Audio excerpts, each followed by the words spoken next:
तो अपन मेडिसिन में क्या शुरू कर रखा है, एंडोक्राइन। एंडोक्राइन में अपन ने क्या क्या पढ़ लिया, डायबिटीज़ के बारे में पढ़ लिया, रिसेप्टर्स के बारे में पढ़ लिया, और आज हम पढ़ेंगे किसके बारे में, थायराइड ग्लैंड के बारे में, और एड्रिनल ग्लैंड के बारे में भी हमने पढ़ लिया है। थायराइड ग्लैंड है, उसमें दो टाइप की सेल होती हैं, एक तो फॉलिकुलर सेल होती है और एक पैराफॉलिकुलर सेल होती है। पैराफॉलिकुलर सेल को सी सेल भी बोलते हैं।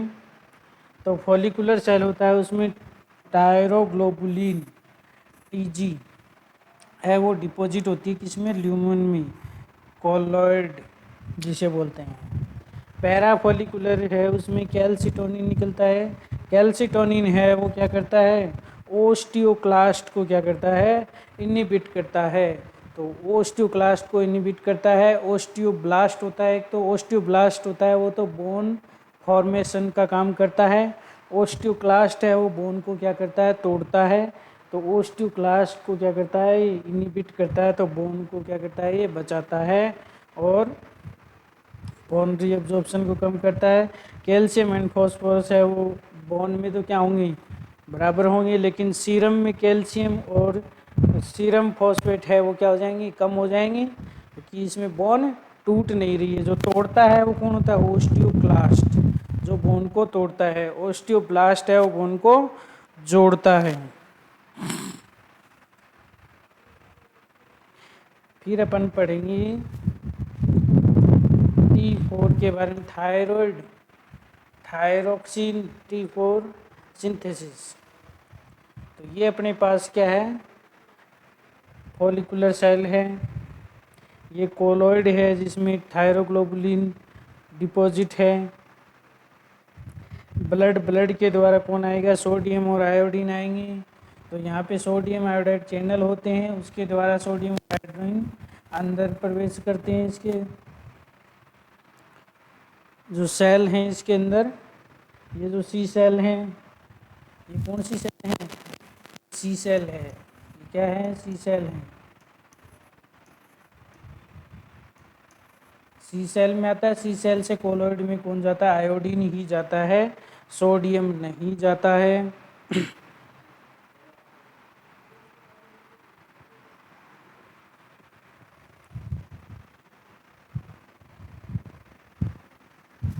तो ये सी सेल है, सी सेल से आयोडीन अंदर जाएगा। तो सबसे पहली जो प्रोसेस है वो है आयोडीन ट्रैपिंग, यानी कि सोडियम और आयोडीन सिम्पोर्ट है, उसके द्वारा क्या होगा, पेंड्रीन एक्सचेंजर, उसको क्या बोलते हैं, पेंड्रीन एक्सचेंजर। जो आयोडीन इंटर करता है कोलॉइड में उसे पेंड्रीन एक्सचेंजर बोलते हैं।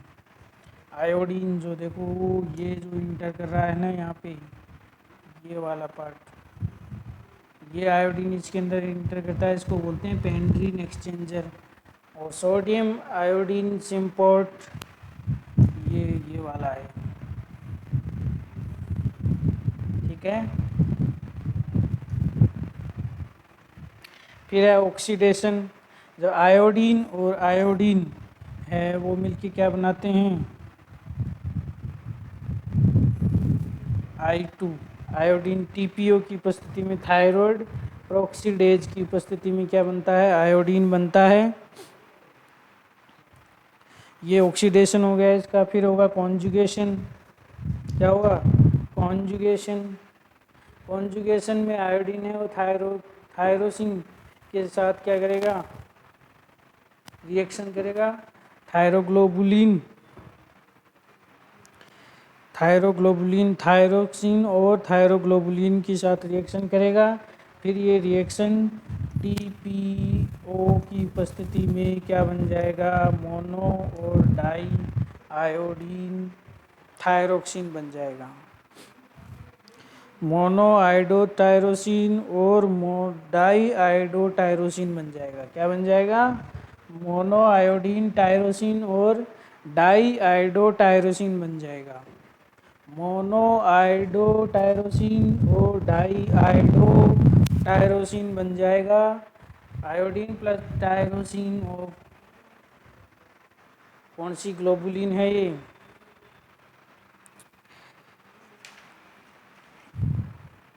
थायरोग्लोबुलिन। टायरोग्लोबुलिन के साथ रिएक्शन होगी तो ये क्या हो जाएगा, कॉन्जुगेशन हो जाएगा। फिर क्या होगी, कपलिंग होगी।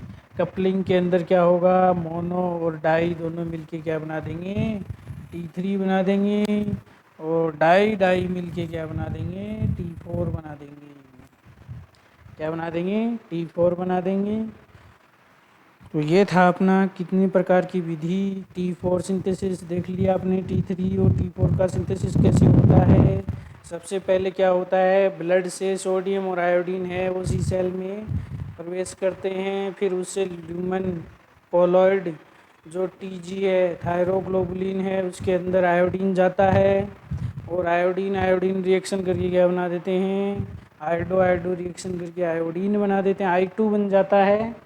और फिर क्या था, ऑक्सीडेशन होने के बाद में कॉन्जुगेशन था। कॉन्जुगेशन में आयोडीन और थायरोसिन और थायरोग्लोबुलिन है TPO, थायरोप्रोक्सीडेज एंजाइम की उपस्थिति में क्या बन जाता है, मोनो आयोडो टायरोसिन और डाई आयोडो टायरोसिन बन जाता है।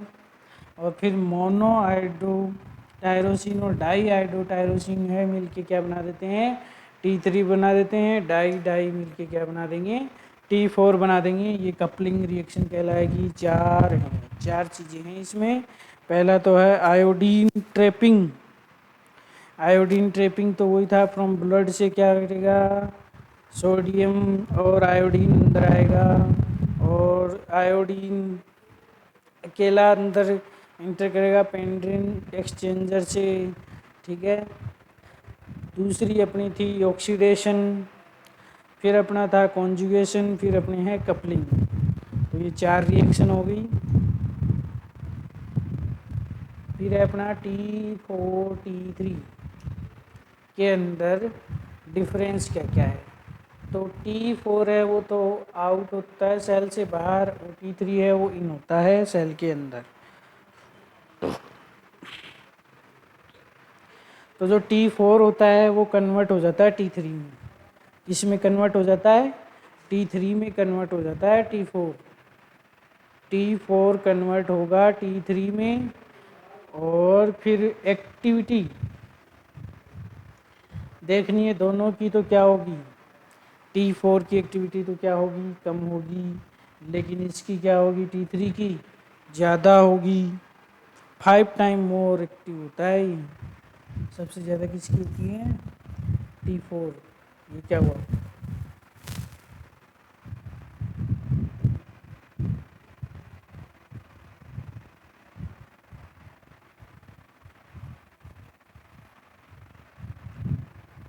अच्छा ज़्यादा जोर से लगा दिए तो भूल गए। T4 T3 ज़्यादा एक्टिव होता है। प्रोडक्शन है वो सबसे ज़्यादा किसका होता है, T4 का। T3 का तो 9% है, और 90% है वो T4 है। और फिर है सिक्रेशन। सिक्रेशन भी सबसे ज़्यादा किसका है, T4 का है। T3 का है वो कम है। और T½ है वो सबसे ज़्यादा किसका है, T4 का है। T3 का तो वो भी कम है। T½ भी क्या है, कम है। और फिर है प्लाज्मा प्रोटीन बाइंडिंग, है वो एल्बुमिन के साथ T3 जुड़ता है। 99.9% होता है एल्बुमिन के साथ। और T4 है वो ग्लोबुलिन के साथ जुड़ता है 99.98%। Thyroid binding globulin and mainly bind is albumin. ये तो किसके साथ है, ग्लोबुलिन के साथ जुड़ता है, और ये एल्बुमिन के साथ जुड़ता है, ठीक है। तो ये थे अपने T4 T3 के बारे में थोड़ा डिस्कशन। T3 है वो किससे बनता है, T4 के कन्वर्ट, ये T4 है कन्वर्ट हो जाता है T3 में। तो एक्टिव सबसे ज़्यादा कौन सा होता है, T3 होता है। तो T4 लेस एक्टिव होता है। प्रोडक्शन है वो T4 का ज़्यादा होता है। सिक्रेशन है वो T4 का ज़्यादा है। T½ है वो सबसे ज़्यादा T4 का है। प्लाज्मा प्रोटीन बाइंडिंग है वो ग्लोबुलिन के साथ है, इसकी एल्बुमिन के साथ है T4। तो सब कुछ ज़्यादा है, सिर्फ एक्टिविटी ज़्यादा किसकी है, T3 की है। और सब कुछ ज़्यादा किस में है, T4 में है, ठीक है।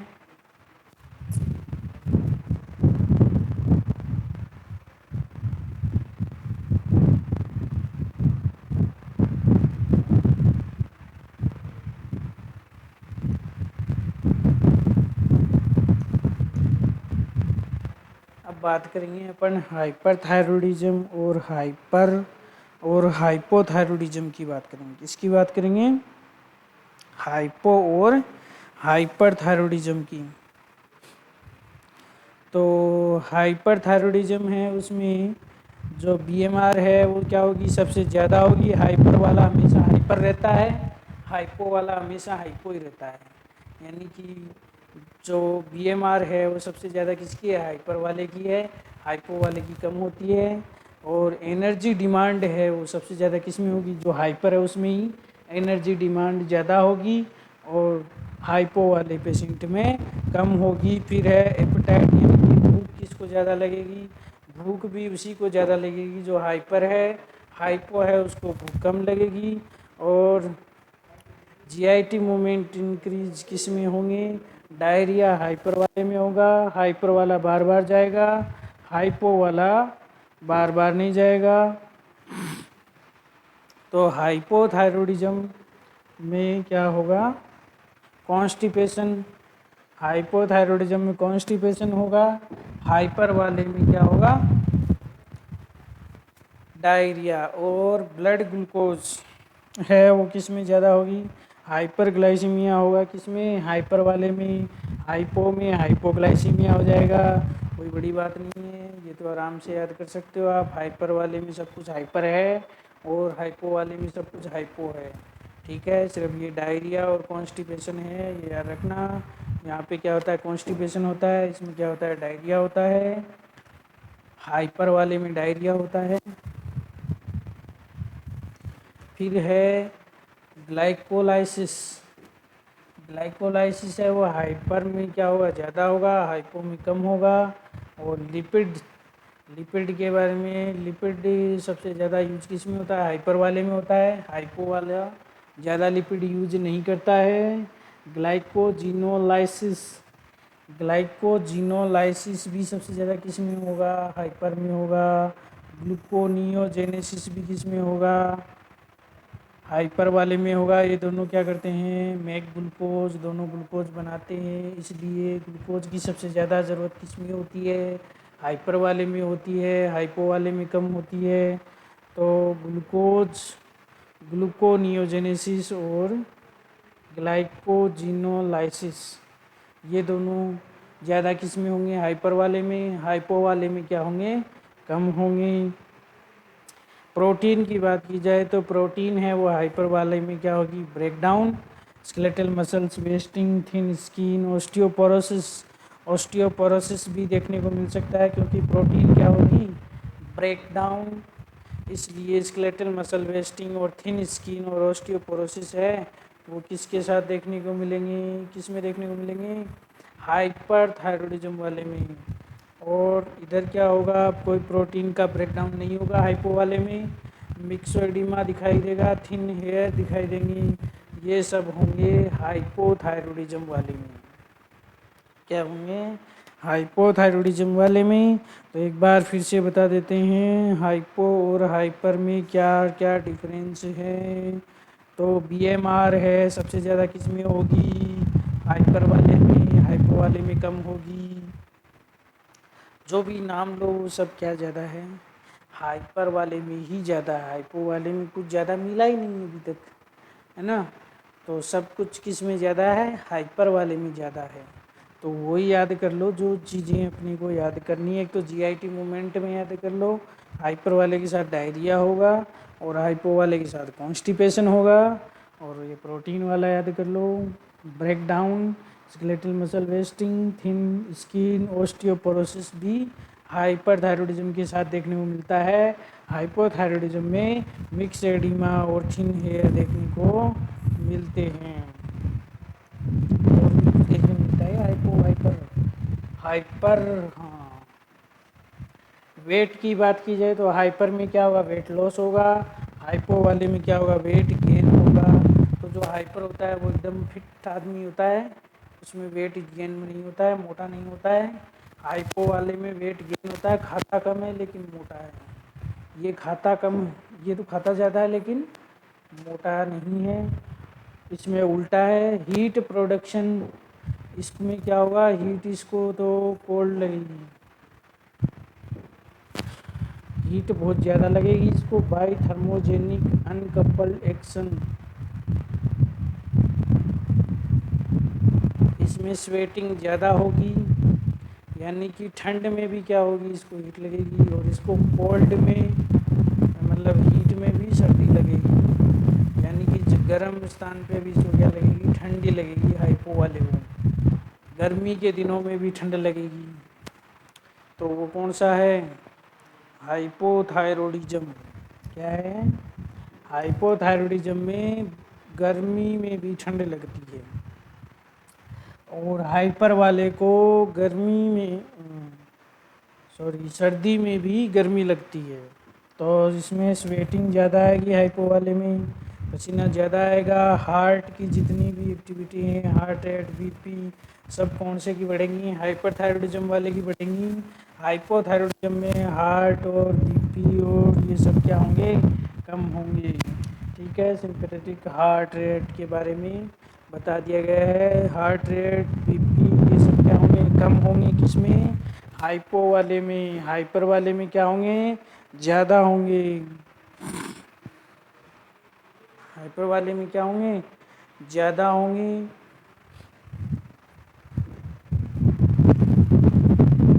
हाइपर वाला सोएगा नहीं, वो हाइपर हाइपर ही रहता है, अलर्ट रहता है, इंसोम्निया, सोने की प्रॉब्लम रहेगी, एंजाइटी रहेगी इसको हाइपर वाले को। और हाइपो वाला है वो सोता ही रहेगा, कहीं भी सुला दो, hypersomnia. Poor concentration and memory है वो क्या होगी उसकी, पुअर होगी। रिफ्लेक्स, इसमें हाइपर वाले में तो क्या होंगे, ट्रेमर्स होंगे, उसमें क्या होगा, हाइपो वाला एकदम ढीला ढाला होगा। स्लो रिफ्लेक्स, पेंडुलर होगा। एंड रिप्रोडक्टिव में क्या होगा, ओलिगो एमिनोरिया। हाइपर वाले में क्या होगा, ओलिगो एमिनोरिया। और हाइपोथायरॉयडिज्म में क्या होगा, पोली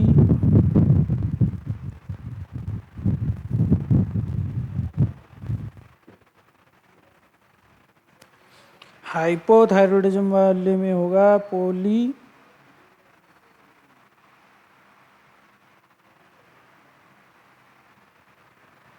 पोलीथायरोलिगीमिया। पोलीथायरोलिगीमिया। और इसके आगे है अपना क्या भाई, रेगुलेशन ऑफ थायराइड। थायराइड का रेगुलेशन है वो कैसे होता है, हाइपोथैलेमस में से क्या निकलता है, टीआरएच निकलता है। क्या निकलता है, टीआरएच निकलेगा। टीआरएच ये कहाँ से निकलता है, ये हाइपोथैलेमस में से आता है। कहाँ से आता है, हाइपोथैलेमस से। हाइपोथैलेमस से आएगा, फिर टीएसएच निकलेगा, और फिर क्या निकलेगा, टीएसएच से आगे क्या बन जाएंगे, टीपीओ, और की उपस्थिति में टी3 टी4 निकल जाएंगे। टीएसएच बनेगा, इसे क्या बनेगा, टीएसएच। टीएसएच से क्या बन जाएगा, टीपीओ की उपस्थिति में टी3 एंड टी4 क्या बन जाएंगे, टी3 एंड टी4।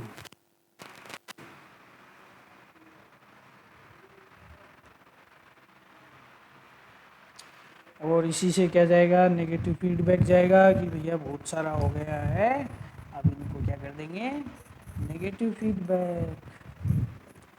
तो इससे क्या होगा, इसका रेगुलेशन होता है। टीएसएच है पिट्यूटरी ग्लैंड से, और टी3 टी4 बन गए हैं, टी4 टी3 बन गए हैं। तो टीएफटी देख लेते हैं, क्या देख लेते हैं, टीएफटी।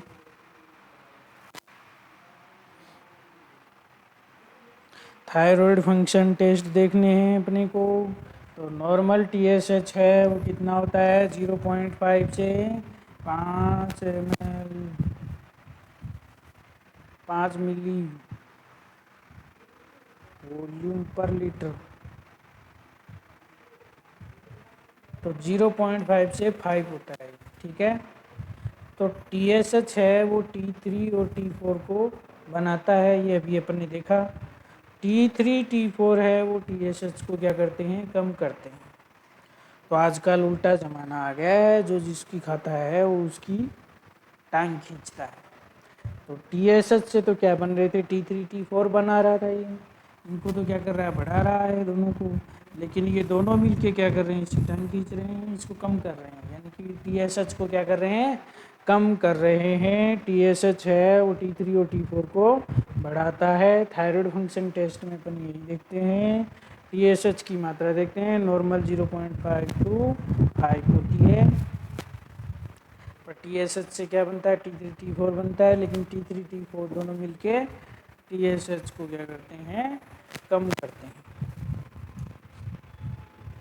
अब अपन TSH और T4 और T3 इनके बारे में थोड़ा और पढ़ लेते हैं कि जब TSH है वो विकर्मानुपाती होता है T4 के। क्यों विकर्मानुपाती क्यों है, देखो क्योंकि विकर्मानुपाती है, TSH है वो क्या हो रहा है, कम हो रहा है T4 से, ठीक है।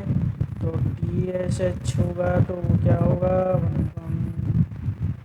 T4, ठीक है। तो फिर अपन क्या पढ़ते हैं, अपोजिट हैं ये, क्या है, अपोजिट हैं। अगर लो TSH होगा तो हाइपरथायरॉयडिज्म होगा, अगर लो TSH होगा, लो TSH होगा तो क्या होगा, हाइपरथायरॉयडिज्म होगा, क्या होगा, हाइपरथायरॉयडिज्म होगा। और अगर हाई TSH होगा तो क्या होगा, हाइपोथायरॉयडिज्म हो जाएगा, क्या हो जाएगा, हाइपोथायरॉयडिज्म। लो यानी कि 0.5 से कम होगा तो लो TSH है, वो क्या होगा, हाइपरथायरॉयडिज्म। अगर मोर देन 5 है तो ये क्या हो जाएगा, हाइपोथायरॉयडिज्म हो जाएगा, ये क्या हो जाएगा, हाइपोथायरॉयडिज्म। ये हाई हो गया है, क्या हो गया है, हाई TSH, तो इससे क्या होगा, हाइपोथायरॉयडिज्म होगा। और अगर लो TSH है तो उससे क्या होगा, हाइपरथायरॉयडिज्म होगा।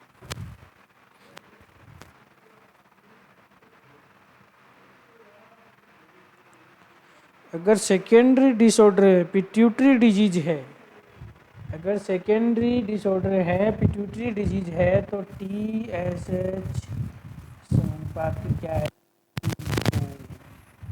यानी सेम डायरेक्शन।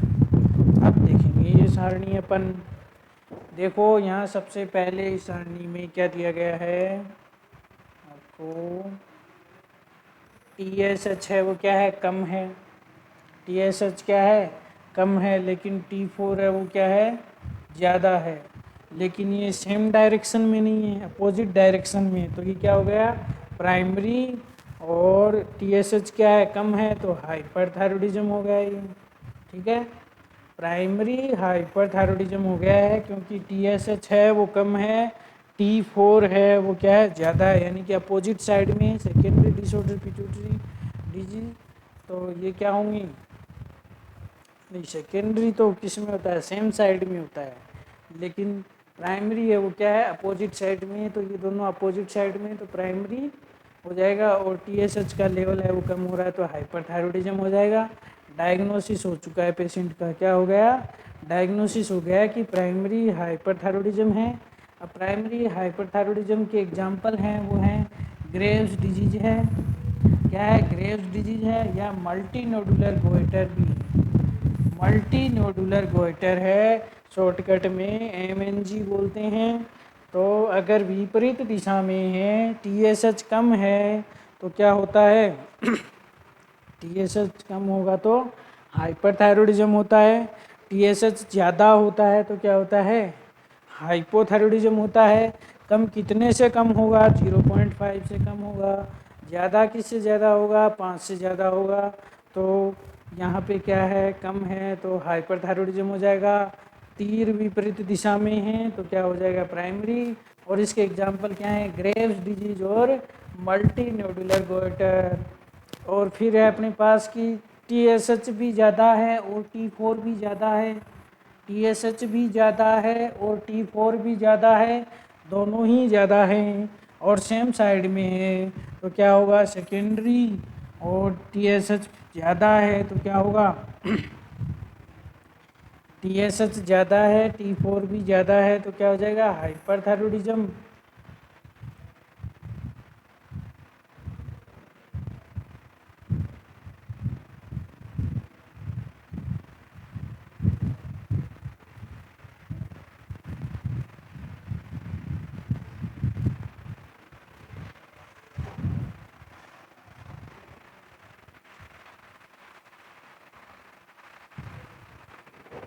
तो यहाँ पे क्या है, डायरेक्शन सेम है, डायरेक्शन सेम होगी तो क्या होगा, सेकेंडरी हाइपरथायरॉयडिज्म।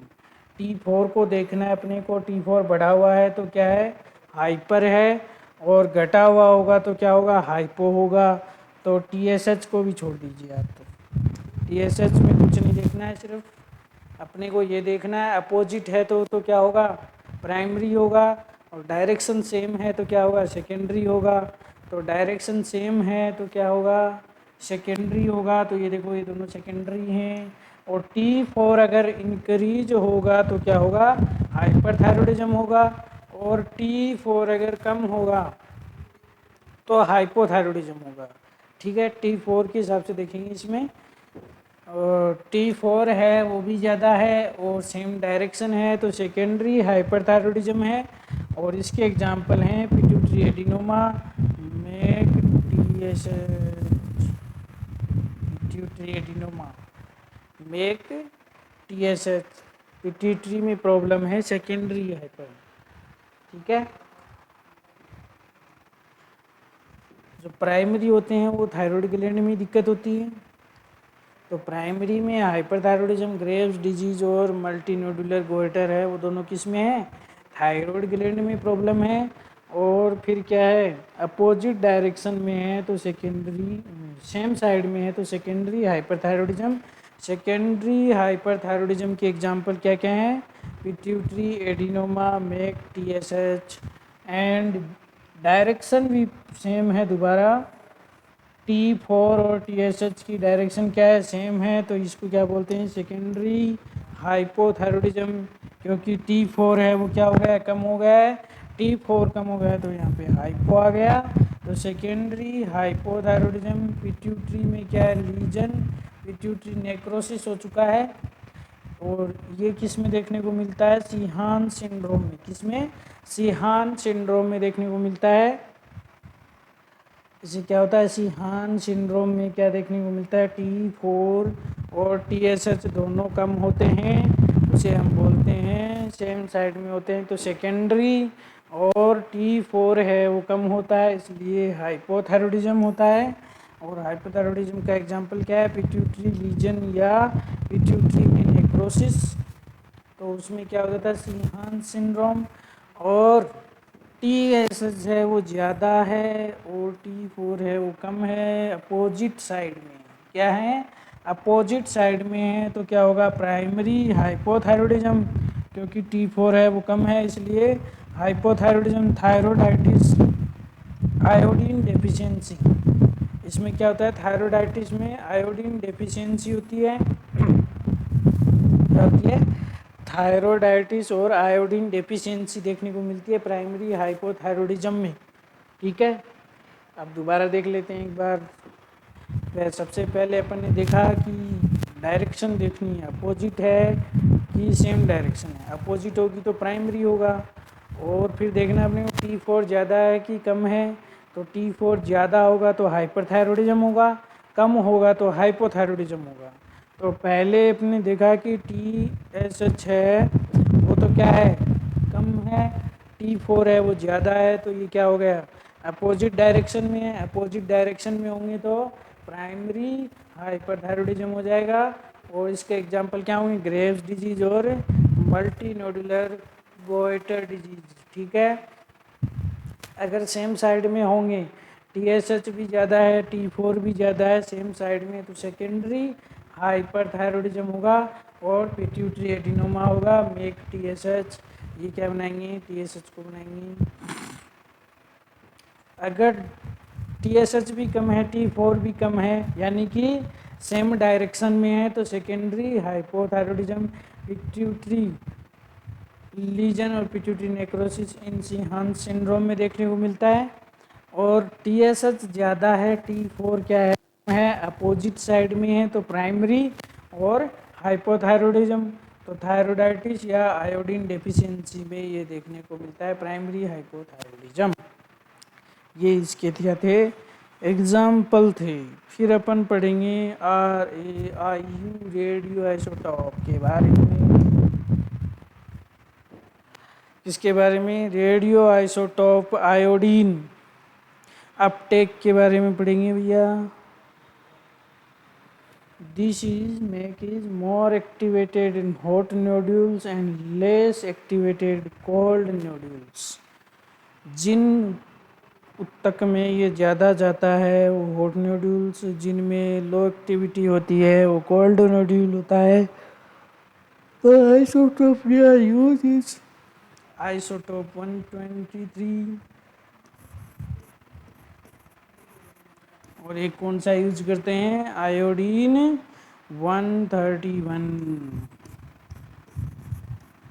दोनों में से बेस्ट कौन सा है, बेस्ट ये 131 है, क्योंकि ये क्या करता है, डायग्नोसिस भी करता है और ट्रीटमेंट भी कर देता है। और TC19 भी अपन यूज करते हैं, TC99 भी अपन यूज करते हैं, टेक्नीशियन 99 भी अपन यूज करते हैं आइसोटोप के अंदर। ये 3 तरह के आइसोटोप यूज करते हैं, आयोड 123, आयोडीन 131। आयोडीन 123 है, ये सिर्फ किसके काम आता है, डायग्नोसिस के काम आता है। ये डायग्नोसिस प्लस ट्रीटमेंट दोनों के काम में आता है, ठीक है। ये TC99 ये भी डायग्नोसिस ही करता है, क्या करता है, डायग्नोसिस करता है। तो ये देख लीजिए भैया, कोल्ड न्योड्यूल है, देखो यहाँ पे आपको क्या दिख रहा है, कोल्ड न्योड्यूल है, ज़्यादा गहरा नहीं है, सफ़ेद सा दिख रहा है। और ये हॉट न्योड्यूल है, देखो ज़्यादा काला हो गया है, गहरा। तो ये क्या है, कोल्ड न्योड्यूल है। यहाँ पे हॉट एंड कोल्ड न्योड्यूल दोनों हैं, ये कोल्ड न्योड्यूल है, यहाँ पे हॉट न्योड्यूल है। इसे कहते हैं टॉक्सी मल्टी न्योडुलर, कहते हैं टॉक्सी मल्टी न्योडुलर। और जो ग्रेव्स डिजीज होती है उसमें देख लो, ये देखो अपनी पूरी थायराइड भी पूरी ढंग से नहीं दिख रही है इसमें, है ना। ये ग्रेव्स डिजीज है। और suppression of the remainder of the gland auto nodules and thyroiditis में तो कुछ दिखाई नहीं देता है, देखो टिमकी टिमकी सी हो गई, कुछ बचा ही नहीं इसमें। तो ये थायरोडाइटिस था। तो अपना काम हो गया है। Diffuse enlarge and active and Graves disease में क्या जाती है, ये डिफ्यूज और इनलार्ज है कि नहीं भैया, डिफ्यूज और इनलार्ज और टॉक्सिक मल्टीनोडुलर हॉट नोडुल और थायरोडाइटिस। थायरोडाइटिस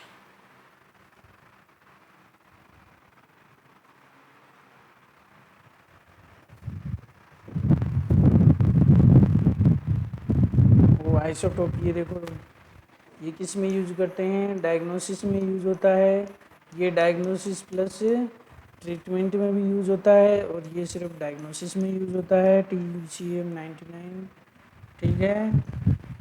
अब अपने पास है ग्रेव्स डिजीज, क्या है, ग्रेव्स डिजीज। इसमें क्या हो रही थी, थायराइड इनलार्ज और सप्रेशन, क्या देखने को मिल रहा था, इनलार्जमेंट और सप्रेशन देखने को मिल रहा था। तो ग्रेव डिजीज है, उसको थायरोटॉक्सिकोसिस भी कहते हैं। ग्रेव्स डिजीज वैसे किसका एग्जाम्पल है, जल्दी से बता दो, प्राइमरी हाइपरथायरॉयडिज्म।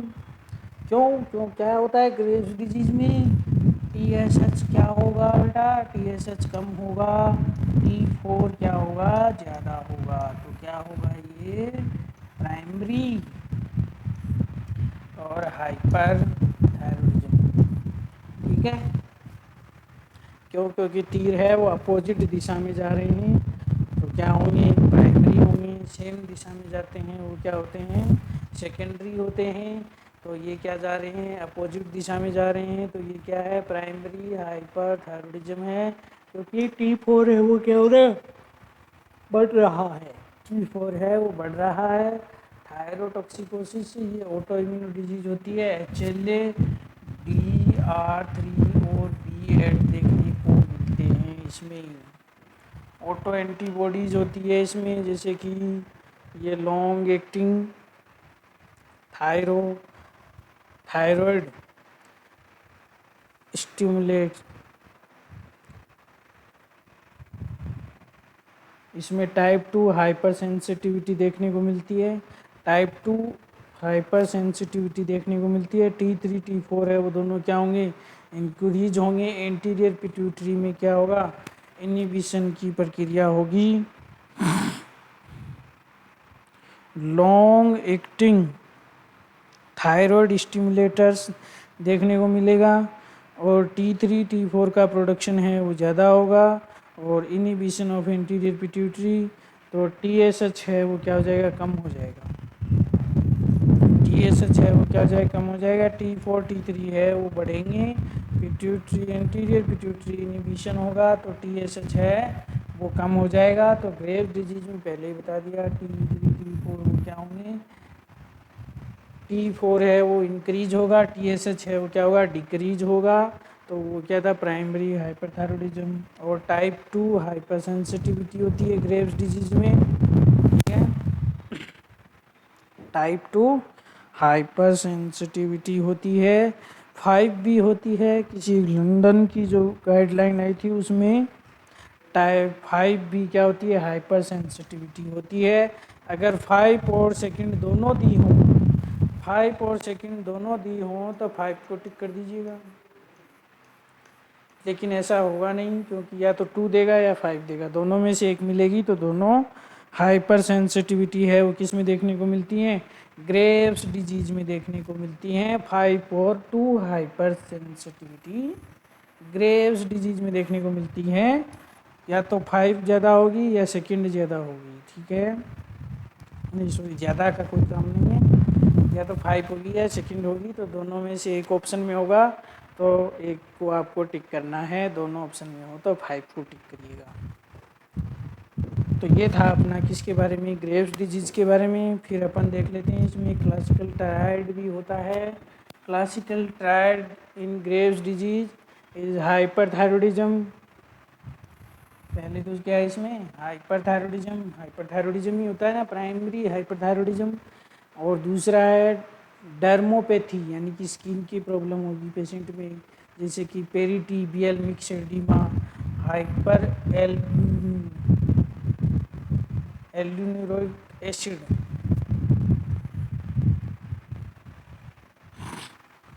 तो प्रीटिबियल मिक्स्ड एडिमा की डायग्राम अपन दिखाएंगे। ऑप्थेल्मोपैथी यानी कि ओकुलर चेंजेस देखने को मिलेंगे। प्रोप्टोसिस देखने को मिलेगा, कीमोसिस एंड ऑप्थेल्मो मोर रिफ्लेक्स। डिप्लोपिया भी देखने को मिलेगा इसमें। ऑप्थेल्मोप्लेजिया एंड डिप्लोपिया, प्रोप्टोसिस एंड कीमोसिस भी देखने को मिलेंगे। ओकुलर चेंजेस, ओकुलर साइन जैसे कि Kocher sign, Kocher sign and wide staring looks and von Graefe sign and Dalrymple sign. तो ये जो कोकर साइन है ये अपन देख लेते हैं, अपने पास इसकी फ़ोटो है, फ़ोटो लगा देते हैं इसकी।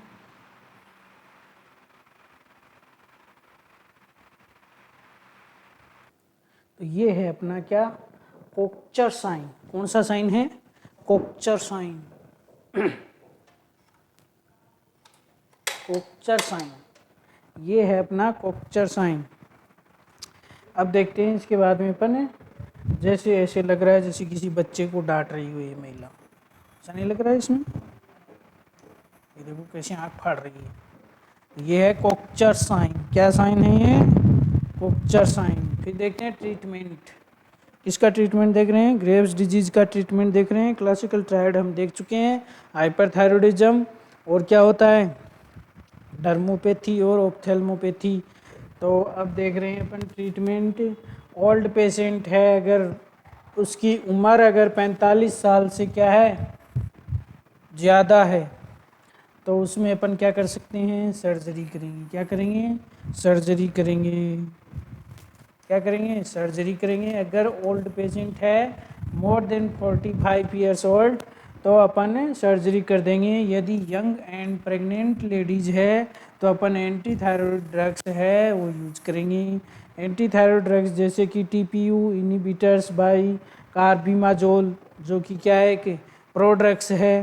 प्रोड्रग्स वो होता है जो मतलब कि पहले मेटाबॉलिज्म में पहले क्या होता है, इनएक्टिव होता है, और मेटाबॉलिज्म के बाद में क्या होता है, एक्टिव होता है, तो वो उसे बोलते हैं प्रोड्रग्स।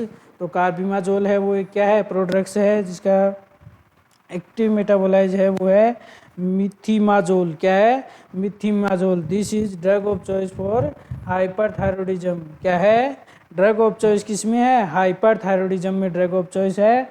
लॉन्ग एक्टिंग है एंड मोर पोटेंट होती है। क्या होती है, लॉन्ग एक्टिंग होती है और मोर पोटेंट होती है, इसलिए अपन टीपीयू इनिबिशन के लिए क्या यूज करते हैं, कार्बिमाजोल यूज करते हैं, जो कि एक प्रोड्रग है, जो कि एक्टिव, पहले एक्टिव नहीं होती है, मेटाबॉलिज्म के बाद में एक्टिव होती है, वो होती है मिथिमाजोल, जो कि एक्टिव है। ये ड्रग ऑफ चॉइस किस में है, हाइपरथायरॉयडिज्म में क्या है, ड्रग ऑफ चॉइस है। अगर ओल्ड पेशेंट है, 45 साल से ज़्यादा उम्र है, तो अपन क्या कर देंगे, सर्जरी कर देंगे।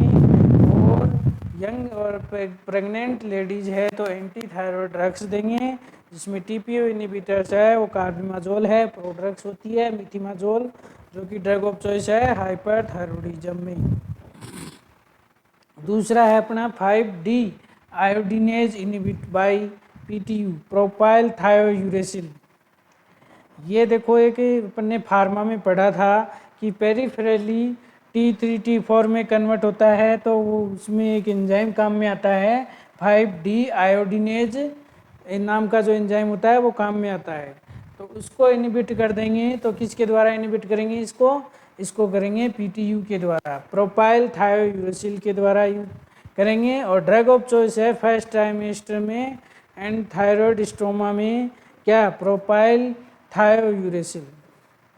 लेकिन सेकंड और थर्ड ट्राइमेस्टर में आप क्या दे सकते हो, कार्बिमाजोल दे सकते हो, उसमें कोई दिक्कत नहीं है। लेकिन फर्स्ट ट्राइमेस्टर में अगर पूछ लिया जाए तो क्या होगा, पीटीयू होगा, और ये क्वेश्चन पूछा गया है पहले भी। तो पीटीयू क्या है, ड्रग ऑफ चॉइस होगी फर्स्ट ट्राइमेस्टर में। ड्रग ऑफ चॉइस क्या है, PTU, propylthiouracil, 5D iodinase inhibitor. 5D iodine enzyme होता है, वो क्या करता है, T3 को T4 से T3 में बदलते हैं पेरिफेरली, तो उसमें क्या करता है, हेल्प करता है। तो ये अपन ने बता दिया। फिर है थायराइड स्टोमा, यानी इसके अंदर तो बहुत ज़्यादा थायराइड होता है। Massive increase in thyroid effects is arrhythmia, यानी कि हार्ट की गतिविधि भी बिगड़ जाती हैं, हिल जाती हैं, हार्ट फेलियर भी हो जाता है। तो इसमें हार्ट की गतिविधियों को रोकने के लिए अपन क्या करेंगे, हार्ट को डिप्रेस करने के लिए बीटा ब्लॉकर यूज करेंगे। बीटा ब्लॉकर देंगे तो हार्ट की एक्टिविटी है क्या हो जाएंगी, कम हो जाएंगी। तो beta blockers like propranolol and PTU, ये दोनों क्या है, ड्रग ऑफ चॉइस हैं इसमें।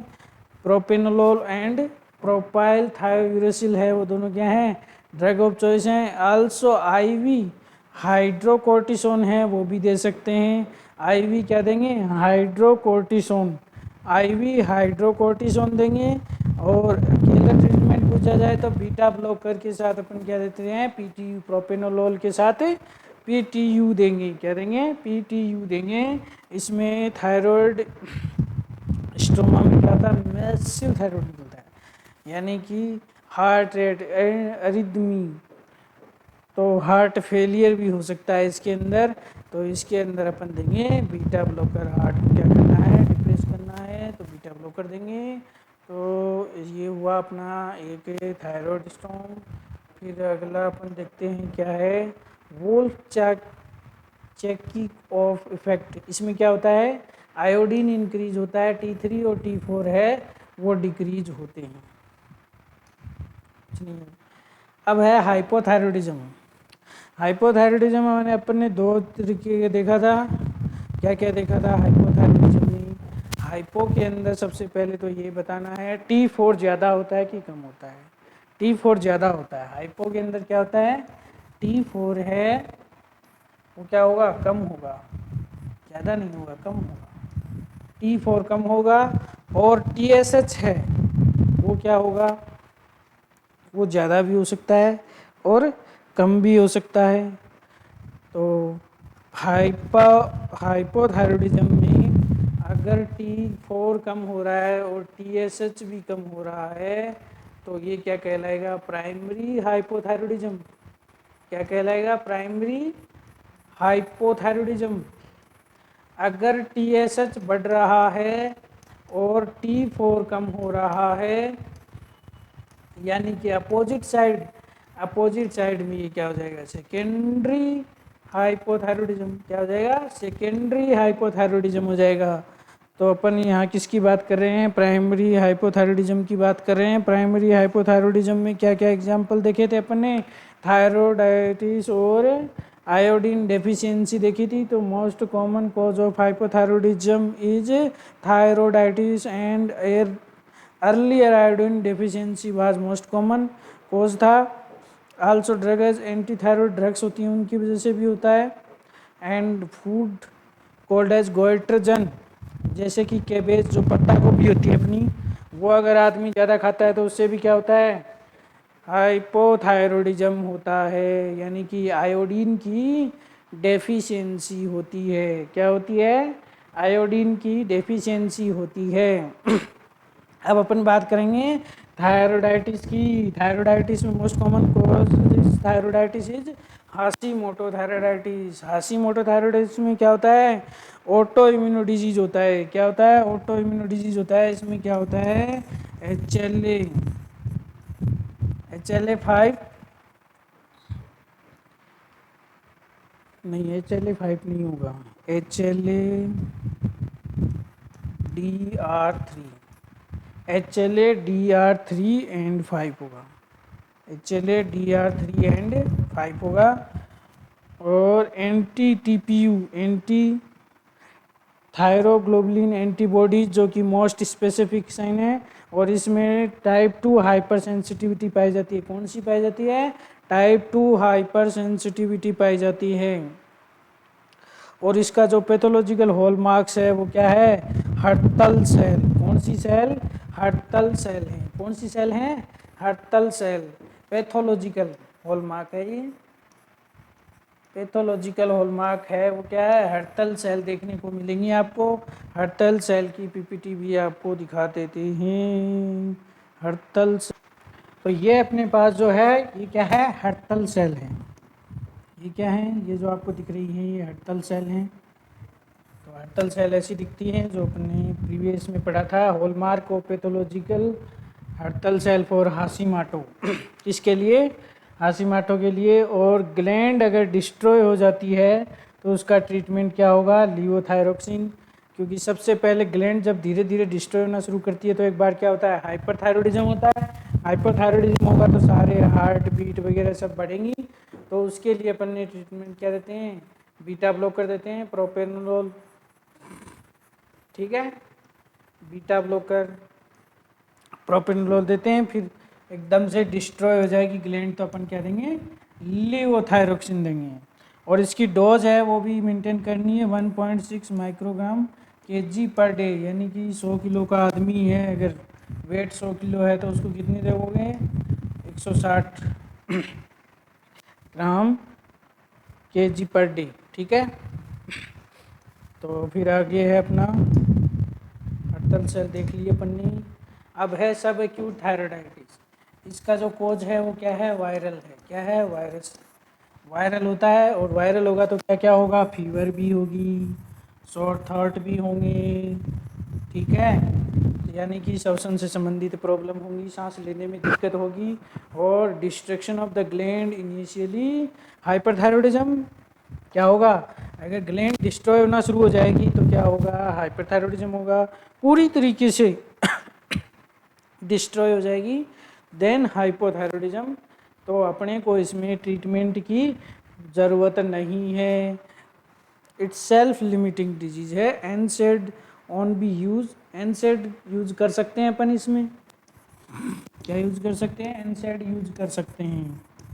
ठीक है, ये था अपना क्या? सब एक्यूट थायराइडाइटिस। लास्ट है अपना रिडल्स। रिडल्स में क्या होता है? इडियोपैथिक होता है ये। फाइब्रोसिस, इसमें लेस थायराइड होगा तो क्या होगा? थायराइड प्रोडक्शन अगर लेस होगा तो हाइपोथायरॉयडिज्म हो जाएगा। क्या हो जाएगा? हाइपोथायरॉयडिज्म। अगर ग्लैंड है वो हार्ड हो जाएगी तो क्या होगा, इसोफेगस है वो क्या हो जाएगी, सप्रेस हो जाएगी, और ट्रेकिया भी क्या हो जाएगा, सप्रेस हो जाएगा। इसोफेगस सप्रेस होगी तो क्या होगा, डिस्फेजिया। और अगर थायरॉयड ट्रेकिया अगर डिस्प्रेस होगा तो क्या होगा, हॉर्सनेस ऑफ द वॉइस, आवाज़ बदली बदली आएगी। तो इसका ट्रीटमेंट भी क्या है, लीवोथायरोक्सिन। क्या है, लीवोथायरोक्सिन है। क्या है, लीवोथायरोक्सिन। तो आज अपन ने क्या कर दिया है, पूरा अपन ने थायराइड पढ़ दिया है। क्या पढ़ दिया है, थायराइड ग्लैंड के बारे में पूरा पढ़ दिया है। थायराइड ग्लैंड में अपन ने सबसे पहले क्या देखा था, दो प्रकार की सेल थी इसमें, फॉलिकुलर, पैराफॉलिकुलर। पैराफॉलिकुलर को सी सेल भी बोलते हैं। फॉलिकुलर क्या कर रही थी, पीजी थायराइड ग्लोबुलिन, जो कि केस में डिपॉजिट होता था ल्यूमिन कोलॉइड में। और फिर अपन ने क्या देखा था, पैराफॉलिकुलर सेल क्या कर रही थी, कैल्सिटोनिन। कैल्सिटोनिन क्या कर रहा था, इनहिबिट ऑफ ओस्टियोक्लास्ट। ओस्टियोक्लास्ट को इनहिबिट कर रहा था, यानी कि बोन के रिएब्जॉर्प्शन को कम कर रहा था। और सीरम कैल्शियम और सीरम फॉस्फेट है वो क्या हो रहा था, डिक्रीज हो रहा था, क्योंकि वो बोन में पड़ा था। ओस्टियोक्लास्ट यानी कि बोन को तोड़ने वाली विधि को वो क्या कर रहा है, इनहिबिट कर रहा है। ब्लास्ट यानी बोन का निर्माण, ओस्टियोब्लास्ट बोन का निर्माण होता है, ओस्टियोक्लास्ट बोन को तोड़ना होता है। ठीक है, तो तोड़ने वाली चीज़ को वो क्या कर रहा था, कम कर रहा था। फिर अपन ने थायराइड का सिंथेसिस देखा था, थायरोक्सिन T4 का, तो T3 और T4 का। तो उसमें अपने देखा था कि ब्लड के माध्यम से सोडियम और आयोडीन है वो पहले सी सेल में इंटर करते हैं, सोडियम आयोडेट सिम्पोर्ट की वजह से। और फिर आयोडीन है वो कोलॉइड में इंटर करता है पेंड्रिन एक्सचेंजर के द्वारा। सोडियम अंदर नहीं जाता है, वहाँ आयोडीन जाएगा। फिर अपन क्या देख रहे थे, चार विधि थी आयोडीन टेपरिंग। तो सबसे पहले आयोडीन टेपरिंग हो गया, फिर ऑक्सीडेशन था, आयोडीन आई माइनस मिलके क्या बना रहे थे, आयोडीन बना रहे थे, टीपीओ थायराइड प्रोक्सीडेज की उपस्थिति में। और फिर क्या हो रहा था, ऑक्सीडेशन के बाद में कॉन्जुगेशन। कॉन्जुगेशन में क्या बना था, मोनो आयोडीन टायरोसिन, और फिर क्या बना था, एक डाई टायरोसिन बना था। और ये दोनों मिलके क्या बनाएंगे, ये भी जो रिएक्शन है वो किसकी उपस्थिति में हो रही थी, टीपीओ की उपस्थिति में हो रही थी। और जब MID और TID दोनों मिलके क्या बना रहे थे, T3 और T4 बनाते हैं। और T4 है वो आउटर होता है, मतलब कि सेल के अंदर T3 होता है। T4 है वो कन्वर्ट हो जाता है T3 में, इसलिए मोर एक्टिव कौन सा होता है, T3 होता है, T4 एक्टिव नहीं होता है। प्रोडक्शन T4 का ज़्यादा होता है, T3 का कम होता है। ये चीज़ें अपन ने देखी थी। T3 है वो किससे बाइंडिंग होता है, एल्बुमिन से बाइंडिंग होता है। T4 है वो ग्लोबुलिन से बाइंडिंग होता है।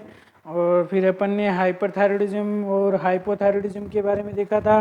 तो अपने ट्रीटमेंट देखा था कि जो भी हैं सारे बेसल BMR है वो सबसे ज़्यादा हाइपरथायरॉयडिज्म की थी, हाइपोथायरॉयडिज्म वालों की कम थी। तो ये सारे अपन ने देखे थे। और GIT के मूवमेंट भी देखे थे, डायरिया किस में था, हाइपो वाले में था, कॉन्स्टिपेशन किस में था, हाइपो वाले में था। ये सब अपन ने देख लिए थे। एक लंबी सी लिस्ट है, उसको याद करना चाहो तो कर सकते हो, उसमें कुछ कुछ पॉइंट ही याद रखने हैं। फिर अपन ने क्या देखा था कि जब TSH बढ़ता है, TSH से क्या बनता है, T3 T4 बनता है। लेकिन T3 T4 है वो TSH को कम कर देते हैं। तो TSH और T4 है वो विक्रमानुपाती होते हैं, तो प्राइमरी डिजीज होती है। सेकेंडरी डिजीज है तो पिट्यूटरी में प्रॉब्लम है, यानी कि TSH T4 समानुपाती होते हैं। फिर अपन ने सारणी देखी थी इंपॉर्टेंट, जिसमें क्या था, TSH और T4 का लेवल देखना था। तो अगर लेवल दोनों का इंक्रीज हो रहा है तो सेम साइड तीर जा रहे हैं तो क्या था, सेकेंडरी। अगर अपोजिट साइड तीर जा रहे हैं तो क्या था, प्राइमरी। इस आधार पे अपन ने प्राइमरी और सेकेंडरी को डिवाइड किया था। और हाइपरथायरॉयडिज्म को T4 इंक्रीज होने पे बोल रहे थे, T4 कम होगा तो हाइपोथायरॉयडिज्म होगा। तो पहले अपन ने देखा था कि TSH है वो कम है, T4 ज़्यादा है, यानी कि अपोजिट साइड में जा रहे हैं तो प्राइमरी हाइपरथायरॉयडिज्म, T4 ज़्यादा है तो उसके एग्जांपल ग्रेव्स डिजीज़ था और मल्टीनोडुलर गोइटर था। इस तरीके से अपन ने पूरी सारणी देखी थी। फिर उसके बाद में अपन ने ग्रेव्स डिजीज़ के बारे में देखा था। ग्रेव्स डिजीज़ के बारे में अपन ने क्या देखा था? थायरोडाइटिस में मोस्ट कॉमन कॉज हाशिमोटो, सब एक्यूट और रिडल्स, ये सब डिजीज अपन ने देख ली थायराइड में। तो इस तरह से अपना थायराइड है वो क्या हो गया है, कंप्लीट हो गया। अब अपनी एक ग्लैंड बची है पैराथायरॉयड। कौन सी? पैराथायरॉयड। वो अपन नेक्स्ट लेक्चर में पढ़ेंगे पैराथायरॉयड।